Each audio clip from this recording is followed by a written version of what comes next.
Let us begin by taking a brief look at Sri Lanka's existing educational scene. Our system is very structured and test-driven, centered on three major national exams: the Grade 5 Scholarship Exam, the GCE Ordinary Level Exam, and GCE Advanced Level Exam. These exams have a significant impact on students' academic and professional life for the future. In such a high-pressure setting, rote learning has emerged as primary mode of study. Quite simply, rote learning is a process of memorizing knowledge by repetition without understanding its meaning or context. The problem is that our exam system encourages this type of learning. It focuses on repeating textbook knowledge rather than displaying critical thinking, creativity, or real-world problem-solving skill. As a result, students are frequently tutored to pass examinations rather than to think independently or explore knowledge deeply today. We are going to talk about why this is a problem and, more importantly, how we can fix it. In Sri Lanka, a student's future often hinges on three major exams. Grade 5 Scholarship Exam determines access to top schools. Ordinary Level decides eligibility for higher education. Advanced Level shapes university admission and career paths. Because of this, students and parents focus only on memorizing facts to pass exams, not on understanding or applying knowledge. At just 10 years old, the Grade 5 Scholarship Exam determines access to top schools, pushing children towards rote memorization. By 16, the O-levels act as an educational crossroads where exam scores decide future study options, not understanding. Then comes the A-levels at 18, the ultimate decider. With limited university seats, years of study become years of stressful memorization. These exams were meant to measure merit but have become high-stakes bottlenecks, where training generations to memorize, not think critically. The system needs urgent reform to value education over examination and thinking over testing. Because our children deserve more than just exam scores, they deserve real learning. Let's start by looking at the ripple effects of rote learning in Sri Lanka's examination-driven education system. On students, the most immediate impact is stress and burnout. The relentless focus on memorizing large volume of content, often without understanding, leaves many students disengaged, anxious, and disconnected from the joy of learning. Rather than fostering curiosity, the system rewards recall over reasoning, dampening creativity and motivation. On teachers, the pressure to produce high exam results shift their role from facilitators of knowledge to mere transmitters of information. Instead of encouraging exploration, discussion, and deeper understanding, teachers often find themselves teaching to the test, narrowing both curriculum and pedagogy. Finally, on the workforce, this pattern produces graduates who may excel in recalling facts but often struggle with applying knowledge in dynamic, real-world context. Transforming our education system requires all stakeholders working toward a shared vision. The Ministry of Education must lead with policy and curriculum reforms that promote skills like critical thinking and creativity, backed by better teacher training and resources.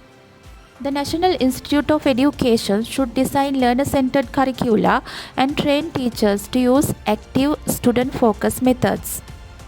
The Department of Examination must update assessments to test real understanding using open-ended questions, project work, and clear, fair evaluation standards. Teachers and principals can drive change in classrooms by encouraging inquiry-based learning, group work, and giving meaningful feedback beyond marks.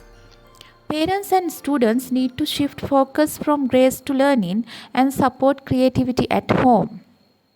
The private sector can support with education technology, school partnerships, and aligning learning with job market needs. NGOs and global experts can share best practices, train educators, and pilot new models. Imagine a classroom where students no longer fear exams, where learning is about discovery, not just memorization.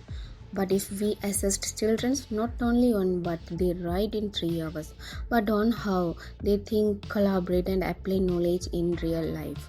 To achieve this, we must shift how we assess learning, introducing continuous assessments like group work, projects, and participation make learning active and engaging.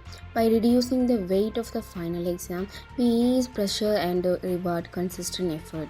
But real change begins with teachers. We must empower them with modern assessment tools that prioritize feedback, growth, and critical thinking. Let's bring learning to life by connecting it to the real world. Finally, we propose a balanced model, school-based assessments with standardized moderation, combining flexibility with fairness. This is not about removing exams, it's about rethinking success and giving every student a chance to reach it. To make a complete change from this deeply embedded system, we will need resources and expertise. Curriculum development experts and educational policy analysts are needed to design and implement assessment reforms that go beyond memorization. These specialists can help integrate modern methods into the learning outcomes. Teachers are the frontline people who must be equipped with the knowledge and tools to shift from lecture-based instruction to student-centered learning. Investing in teacher training and continuous professional development focused on project-based learning, flipped learning, inquiry methods, and formative assessment strategies is crucial. Technological infrastructure, tools like learning management systems and digital portfolios can support new forms of assessment and foster collaboration among students. Partnership with local and international agencies could provide the necessary assistance. Psychologists and child development experts can guide the transition to a more holistic form of evaluation that can consider emotional and social growth, not just academic performance. The private sector can advise on the skills students actually need in the workforce, ensuring our education system is locally and globally competitive. This is a timeline. Year 1 lays the foundation. In 6 months, we hold stakeholder workshops and draft a national roadmap. At the same time, teacher training modules are updated. In 3 months, 100 diverse pilot schools are selected. Year 2 launches the pilot. Over 1 academic year, continuous assessment methods like projects and group work are tested. In 6 months, teachers are trained and curricular workshops link lessons to real-life scenarios. Year 3 focuses on evaluation. A 3-month review assesses progress. School-based assessment begin with standardized moderation, and training expands to 500 schools in 6 months. Year 4 start national rollout. Continuous assessment is introduced in grades 1 to 5. Exam weight in grades 6 to 11 shifts to 60% exams and 40% continuous assessment. New exam guidelines are released in 3 months. Year 5 completes the reform. All grades adopt the new system. Monitoring and outcome measurements. Measuring what matters beyond marks. Education reform needs to be closely monitored. Key tools include continued stakeholder feedback, classroom observations, academic tracking, and skills-based assessments.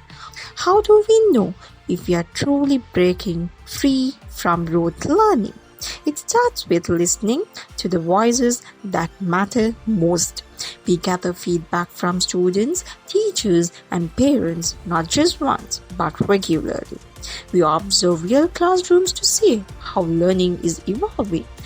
Is curiosity taking root? Are students asking why more than what? Next, we track performance, not just scores, but skills. Can students solve problems, work in teams, think critically? Because true success isn't memorized, it's demonstrated, learning measured differently.